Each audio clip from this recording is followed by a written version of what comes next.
নেদারল্যান্ডসের সাথে বাংলাদেশের রেকর্ড কিন্তু খুব বেশি যে আশা জায়গা নিয়ে তা নয়। ওয়ানডেতে অ্যাকচুয়ালি নেদারল্যান্ডে 3টা ম্যাচ হয়েছে, নেদারল্যান্ড 2টা জিতেছে, বাংলাদেশ একটা।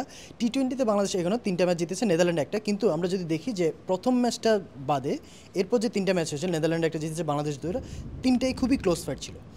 নেদারল্যান্ডস 1 উইকেটে জিতেছে, বাংলাদেশ যে 2টা জিতেছে পরের 2টা, সেগুলো হচ্ছে একটা 8 রানে, একটা 9 রানে।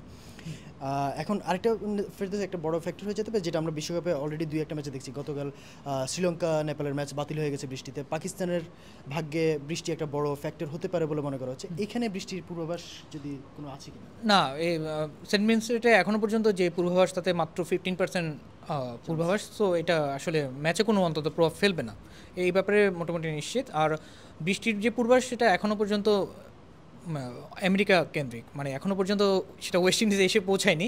কিন্তু আর তবে যেহেতু এটা নকআউটের ম্যাচ না, মাত্র 5 ওভার ইনিংস হলেই রেজাল্ট হয়ে যাবে, ফলে বৃষ্টি এখানে প্রভাব ফেলবে না। আর লো স্কোরিং ম্যাচ তো, ফলে এখানে ওই বৃষ্টি আইনও খুব একটা প্রভাব ফেলবে বলে আমার মনে হয় না, যদি বৃষ্টি হয়েও থাকে।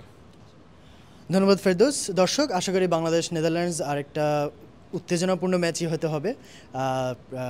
বাংলাদেশি হিসেবে কী চাই সেটা তো সবাই জানি, বাট আশা করি ক্রিকেট দর্শক, ক্রিকেট প্রেমী হিসেবে আমরা একটা দারুণ ম্যাচ দেখব।